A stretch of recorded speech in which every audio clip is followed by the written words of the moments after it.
2026년 2월 3일 오늘은 장애자 권익 옹호기관이 얼마나 한심하게 상담을 하는가, 이것을 낱낱이 밝히게 될 거예요. 어떻게 밝히냐면 이들은 장애자 전문가라고 하거든요. 그런데 안타깝게도 장애자 전문가인데도 불구하고 해법이 없어요. 왜 해법이 없냐면, 제가 리옹이를 키우는 데 있어서 오죽하면 제가 나섰겠어요. 제가 왜 나섰냐면, 원명학교 10년을 다니고 방과후 학교 다니고 또 집에 선생님이 와서 애들에게 교육을 시켰는데 다 녹다운 됐어요.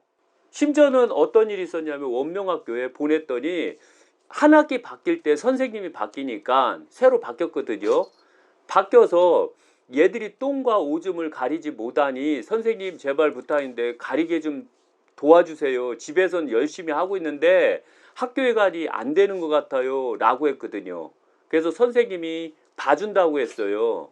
똥 오줌을 가리게 도와준다고 했거든요. 그런데 불과 2개월 만에 선생님께서 전화가 오셨어요.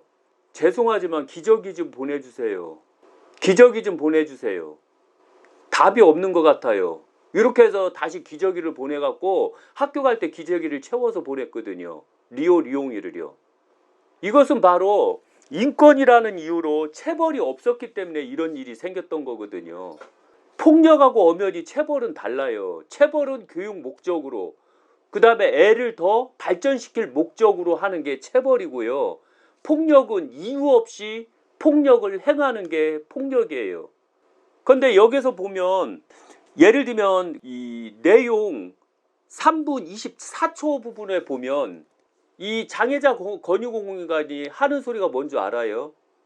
체벌 없이도 1시간, 2시간 교육할 수 있잖아요.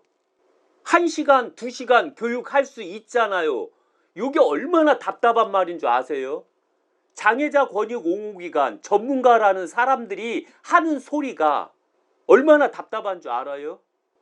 예를 들면 장애자 부모들은 부유한 사람도 있지만 가난한 사람들이 오히려 더 많아요. 그럼 나가서 일을 해야 되거든요. 그럼 일을 해야 되는데 1시간, 2시간 교육할 수 있잖아요.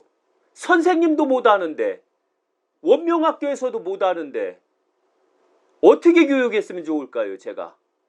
그리고 말하는 게 보면 장애자 전문기관에서 온 사람들이 아니에요. 아예 장애자에 대해서 아예 모르는 사람이 왔어요. 그래서 너무 답답한 게, 지금 이 보시는 시청자분들께서 한번 보시고 판단해 주세요. 장애자 권익 옹호 기관에서 온 사람들이 얼마나 현실적인 것과 현실적이지 못하게 말하는 건가. 완전히 현실적이지 못하게 말하고 있어요. 오히려 장애자 전문 기관에서 온 사람이. 너무 안타깝게도요. 그래서 내용을 보시면 제가 반문하고 반문할 때마다 제대로 대책을 못 세우고 있어요. 그래서 제발 부탁인데, 장애자 단체에서, 장애자 권익 옹호기관에서는 제발 좀 전문적인 사람 좀 채용을 하시고 교육 좀 하고 하세요. 또 더 골 때리는 게 뭔지 아세요? 자기네들이 전문가래요. 그럼 회의록을 보면 자기네들이 그동안 봐왔던 그 부모를 기준점을 두고 저를 보는 거예요. 너무 안타깝게도. 그러니까 바로 회의록 법원에다 제출하고 경찰에다 제출하는 회의록, 그 다음에 검사가 보는 회의록, 제출한 회의록이 그렇게 엉터리고 거짓말로 다 작성을 했거든요. 너무 안타깝게도. 그래서 이 방송을 보시고 시청자분들께서 어떻게 평가하시나 저는 궁금해요. 애들을 저 일 하지 말고 애들 뭐 하나 교육시키는데 뭐 1시간, 2시간, 3시간 거쳐서 교육을 할까요? 그럼 애들한테 1시간, 2시간, 3시간씩 교육을 하게 되면, 체벌 없이 교육을 하게 되면 어떻게 해야 될까요? 그럼 이거 가르치는데 1시간, 2시간, 이거 가르치는데 1시간, 2시간, 이거 가르치는데 1시간, 2시간. 그러면은 생활은 누가 책임지나요? 경제는 누가 책임지나요? 너무 안타까워요. 저는 또 수많은 신도들이 있고 수많은 상담하려고 하는 사람들이 많아요, 저에게. 그러면 저는 그들에게 상담을 해줘야 되고 그들에게 시간을 할애해 줘야 돼요. 그럼 그들이 바로 신도들은 시주를 해서 제가 먹고 산다 하지만 시주가 그렇게 많이 들어오는 것도 아니거든요. 그러면은 새로운 사람, 신도는 아니지만 오시는 분이 또 상담을 해요. 그럼 그분들이 시주를 또 많이 하거든요. 그럼 그걸로 먹고 살아야 되는데 그러면은 그것도 하지 말라는 얘기잖아요. 얘들 자체의 말은. 너무 안타까운 건 얘들은 진짜 너무 한심한 게 뭐냐, 맹모삼천지교라는 걸 아셔야 돼요. 맹자 어머니가 맹자를 가리키는데 공동묘지 쪽으로 가니까 맨날 아이고 아이고 아이고 고기나 하고, 또 시장판으로 이사 가니까 맹자가 왔어요 왔어요 왔어요 떠리 하나만 사세요 요렇게 했거든요. 그래서 맹자 어머니가 할 수 없이 바로 학교 서당 옆으로 이사 갔거든요. 그때부터 맹자는 공부하기 시작했던 거거든요. 그런데 이건 정상인에 한해서 말하는 거예요. 그런데 이들은 장애자 권익공익관은 장애자를 아예 몰라요.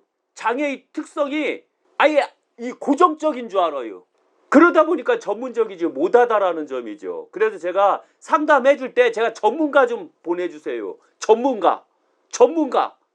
그리고 장애자가 있는 사람을 보내주세요. 장애자가 있는 부모를 보내주세요. 기독교 보내주지 마세요. 유교, 불교, 도교를 믿는 사람 중에 보내주세요 했더니 안타깝게도 이렇게 된겨. 더 골 때리는 것도 많아요. 얘들 장애자 권익옹호기관에서 왔을 때 얼마나 골 때리는 줄 아세요? 너무 안타까워요, 이런 부분이. 저처럼 녹화를 안 시켰다면 아마 많은 장애자 부모들이 당했을 거예요. 그리고 당했고요, 지금. 그래서 제가 2026년 2월 3일 전에 이미 말씀드렸어요. 3일 전에 방송에 나갈 것이고 전국방송에 나갈 것이고 그 다음에 전국방송하고 그 다음에 국민권익위원회에 나갔어요. 아예 제대로 안 해줄 것 같아서 내용 증명으로 보냈어요. 만약 국민권익위원회도 얘들하고 쌤쌤이가 돼갖고 문제를 일으킨다면 너무 한심할 정도래요. 제가 전라북도 완주경찰청에다 낼 때도 그랬거든요. 여기 원래 장애자 권익옹호기관하고 사건 사고가 생기면 같이 쌤쌤이로 나가는 데 아니에요? 공정할 수 있어요? 공정할 수 있대요. 그런데 결국은 공연성이라는 이유로 취소가 돼버렸어요. 근데 그게 어떻게 공정해요? 말도 안 되지. 그래서 이 지금 장애자 권익옹호기관하고 대화하는 내용을 한번 잘 들어보세요.